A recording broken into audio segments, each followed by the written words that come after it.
Di video kali ini, saya akan menceritakan sebuah film berjudul Unfaithful. Intinya film ini menceritakan seorang istri yang selingkuh dengan pria yang jauh lebih muda dari suaminya.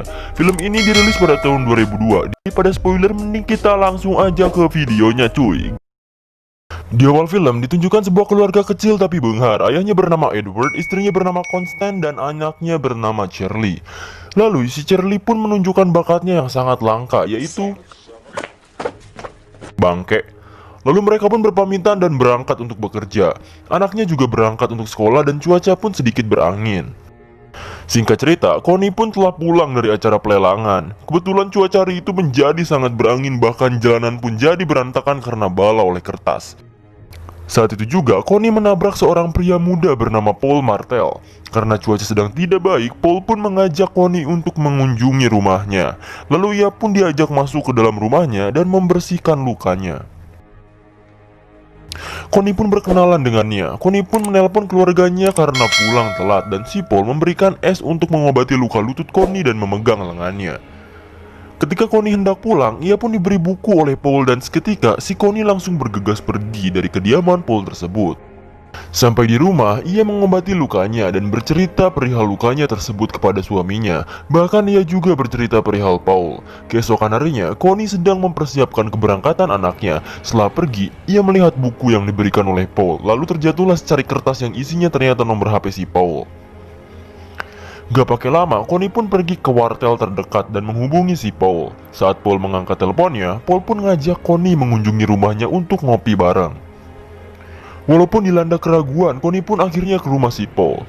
Saat setelah di rumahnya, Paul pun menyambutnya dengan baik dan membuatkan kopi. Saat Connie melihat-lihat buku, Paul pun meminta menutup matanya dan memegang lengan si Connie. Ia pun meraba-raba buku itu untuk dapat membacanya. Seketika, Paul pun memegang lengan Connie, dan karena si Connie situasinya udah gak enak, ia pun pergi.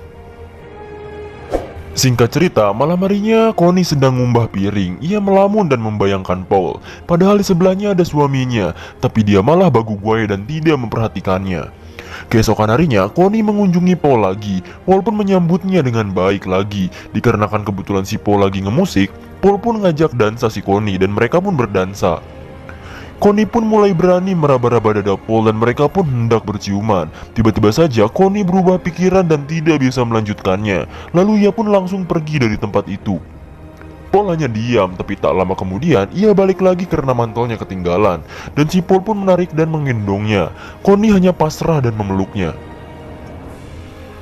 Singkat cerita, Connie pun telah pulang dari rumah Paul. Di kereta, ia memikirkan apa yang telah ia lakukan dengan Paul. Ia pun menangis dan menyesal karena telah bersetubuh dengannya. Dan ya, seperti yang kalian tahu, bahwa si Connie ini udah punya anak dan udah nikah juga. Malamnya, si Connie menghampiri suaminya yang lagi sibuk nyelesain pekerjaannya. Dan si Edward bertanya kepada Connie apakah ia mencintainya.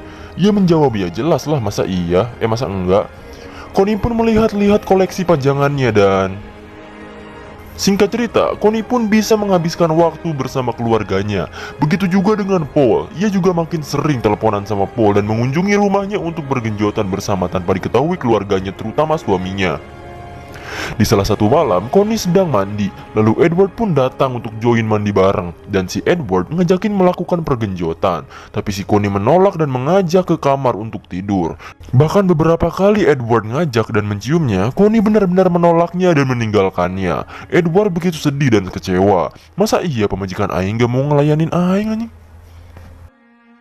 Keesokan harinya, mereka sibuk seperti biasa. Edward merasa curiga kepada Connie. Ia melihat dress dan sepatu yang terlihat bagus sekali. Ia pun menanyakannya mau kemana sih. Connie menjawab bahwa ia akan pergi ke pelelangan. Edward pun menunggunya supaya pergi bareng. Saat Edward menunggu, Connie pun bilang bahwa siang nanti akan ke tempat facial Georgiana pada jam 12.30. Dan si Edward pun langsung berangkat duluan. Lalu di tempat kerja, Edward menelpon tempat facial Georgiana. Ternyata gak ada daftar nama istrinya pada jam 12.30. Ia pun makin curiga. Connie yang sedang OTW ke rumah Paul ternyata bertemu dengan dua temannya. Dan ia pun dipaksa untuk ikut ngopi bareng. Ia pun mau gak mau jadi ikut. Saat sampai di tempat, Connie pun izin untuk menelpon dan ia pun menelpon Paul untuk menunggunya. Saat ia balik lagi, ternyata Paul masuk ke kafe itu. Paul pun bergegas ke belakang kafe dan diikuti oleh Connie yang beralasan untuk pergi ke toilet. Dan mereka pun langsung melakukan adegan pergenjotan di toilet tersebut. Gelo. Setelah bergenjotan selesai, mereka pun balik seperti biasa lagi dan teman-temannya ternyata sedang memperhatikan Paul. Setelah beres di kafe tersebut, Connie pun bergenjotan lagi bersama Paul di rumahnya. Anjir gelo, sebeh ya anjir. Di suatu tempat, Paul mendatangi kerabatnya bernama Frank. Ia menceritakan perihal istrinya dan meminta Frank untuk memata-matai istrinya. Malam hari pun tiba, keluarga kecil ini sedang makan malam. Edward pun bilang bahwa besok akan pergi ke Chicago pagi hari. Keesokan harinya, ia telah siap untuk berangkat tanpa membangunkan istrinya dan ia pun pergi. Setelah suaminya pergi, ia pun berdandan dengan cantik. Connie dan Paul pun nonton dan bergenjotan di tempat itu dan mereka benar-benar bersenang-senang bersama. Tetapi si Frank diam-diam motoin mereka berdua. Lebok sih ya, cok. Bahkan sampai si Charlie pun anaknya sendiri lupa dijemput anjir. Setelah bangun dari tidurnya, ia pun buru-buru menjemput Charlie dan mereka pun balik. Malam harinya, Connie menangis karena perbuatannya selama ini dan ia hendak menelpon Paul tapi keburu ada anaknya datang. Paginya, si Frank menemui Edward dan memberikan hasil foto-fotonya dan akhirnya mereka pun melakukan adegan pergenjotan nonton bioskop. Awalnya si Connie ini menolak tapi akhirnya malah mau. Emang gila Connie najis. Lalu Connie juga sedang berbelanja. Ia memikirkan hal itu. Ia ingin sekali menghentikan hubungannya dengan Paul, bahkan saat mengendari juga ia sampai mau kelabasan ke New York.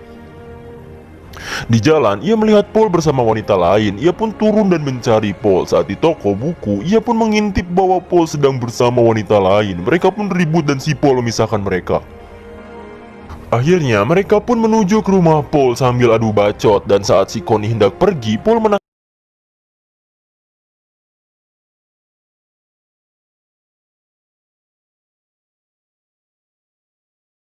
Setelah melakukan pergenjotan, Paul ngelihat ada seseorang di depan rumahnya dan itu adalah Edward dan ia pun hendak pergi.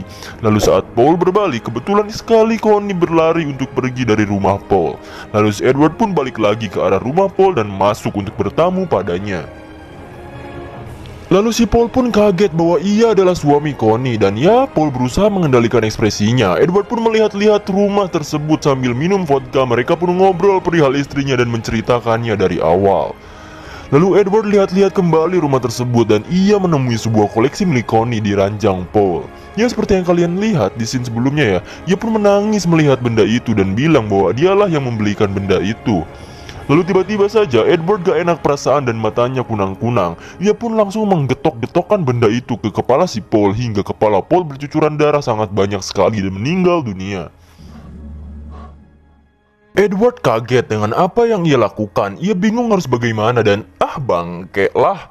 Ia pun mengecek apakah Paul masih hidup. Lalu ia pun menutup mayatnya dengan kain putih. Ia pun diam memikirkan sesuatu. Ia pun hendak menelpon 911 untuk menyerahkan dirinya. Tetapi ia berpikir ulang. Lalu ia pun mengelap beberapa benda yang sudah ia pegang agar meninggalkan jejak dan mencuci koleksi milik Connie. Saat ia menyeret mayat Paul, ia mendengar pesan suara dari istrinya bahwa Connie benar-benar tidak ingin melanjutkan hubungan tersebut dan ia benar-benar menyayangi keluarganya sekarang. Dan ia menyesal dengan apa yang ia perbuat saat ini. Lalu ia pun melanjutkan membenahi mayatnya Paul. Ia mengepel bekas darahnya dan menggulung-gulung mayatnya Paul dan memasukkan beberapa buku yang terkena darah menggunakan karpet dan mengikatnya dengan lakban. Ia pun menyeret mayatnya itu keluar dan menghapus semua pesan yang ada di telepon milik Paul tersebut. Tapi ada satu hal yang ia lupa, yaitu adalah nomor telepon Connie yang tertulis di dalam sebuah surat. Ia pun menyeret mayat Paul ke dalam lift. Sayangnya lift tersebut macet dan berhenti. Ia pun kesal dan ketakutan. Alhasil ia langsung naik kembali dan bisa keluar dari rumah itu dan memasukkan mayat Paul ke dalam bagasi. Ia pun langsung ganti baju dan membersihkan darah di dadanya. Lalu ia bergegas untuk melihat pertunjukan anak semata wayangnya tersebut. Mereka pun sangat bahagia melihat anaknya konser. Lalu Connie pun memegang erat lengan Edward dan si Edward kaget berarti istrinya ini beneran masih sayang sama dia. Saat hendak pulang dan di parkiran, mobil air bagasinya ditabrak oleh salah satu rekannya. Ia pun keluar dan berusaha menguncinya kembali. Sayangnya tidak bisa. Si rekannya ini ingin bertanggung jawab dan memeriksa bagasinya, tapi Edward menolak bahkan sampai membentaknya. Di malam hari yang gelap, ia menunggu istrinya tertidur pula. Setelah pulas, ia pun bergegas pergi ke tempat TPA dan membuang mayat Paul dan menguburnya dengan sampah di sekelilingnya. Lalu ia pun mencuci mobilnya tersebut agar meninggalkan jejak. Singkat cerita, pagi pun tiba. Connie melihat aneh sikap Edward yang sepertinya banyak pikiran. Ia bahkan sampai salah pakai sepatu dan si Edward sampai nanya sama si Connie, apakah kalian baik-baik aja? Perlu gak kita pindah keluar kota? Connie pun merasa aneh dengan Edward. Edward pun pergi bekerja dan melamun ketakutan karena apa yang dia lakukan.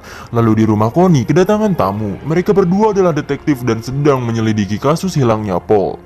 Ia pun menanyakan beberapa hal mengenai Paul kepada Connie karena di rumahnya Paul, mereka menemukan nomor rumah Connie.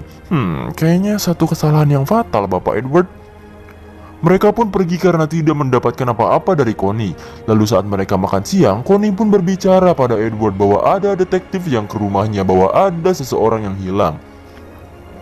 Edward pun menanyakan siapa yang hilang dan kenapa ke rumah. Connie hanya menjawab bahwa dia adalah penjual buku dan mungkin dia menyimpan nomorku saat aku membeli bukunya. Edward pun ketakutan. Di sini begitu juga dengan Connie karena harus menyembunyikan Paul dari Edward. Singkat cerita, keluarga Edward Sumner pun kedatangan keluarga besar untuk merayakan sesuatu. Lalu di TPA, pegawai di sana menemukan gumpalan seperti pocing dan ternyata itu adalah mayat Paul. Singkat cerita lagi nih, saat enak-enak nikmatin weekend bersama, para detektif pun datang lagi dan mereka mengobrol dan memberitahu bahwa mayat Paul telah ditemukan di TPA. Dan mereka pun menginterogasi Connie. Connie diberikan beberapa pertanyaan yang menjebak, tapi karena si detektif ini lagi-lagi nggak mendapatkan apa-apa, jadinya mereka pulang lagi deh dan si Connie pun menangis. Singkat cerita, Connie sedang ada di laundryan. Ia menemukan foto-fotonya bersama almarhum Paul di mantel si Edward dan merasa aneh lalu sesak nafas.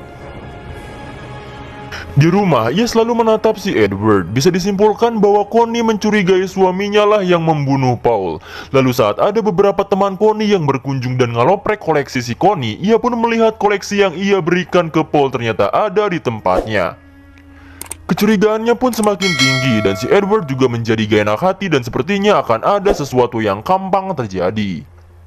Malam hari yang gelap, Connie menemui Edward yang lagi berdiri gak tahu ngapain. Ia pun menanyakan bahwa apakah Anda yang membunuh Paul? Lalu si Edward pun membentak balik Connie bahwa sialah yang salah, kenapa malah selingkuh anjir.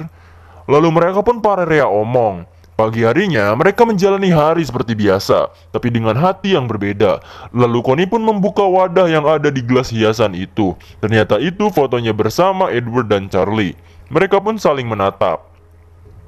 Malamnya, Connie membakar semua fotonya dengan Paul. Awalnya Edward hendak menyerahkan diri ke polisi, tapi Connie melarangnya dan mereka pun sepakat untuk menyembunyikan hal ini dan menjalani hidupnya kembali seperti biasa. Ending dari film ini pun diakhiri dengan pembicaraan Connie dan Edward bahwa mereka merencanakan untuk pindah ke Meksiko untuk membuat lembaran baru dan mereka pun pelukan di depan kantor polisi. Ya walaupun sebenarnya cukup cerdas juga sih si Edward, jadi nggak ketahuan gitu.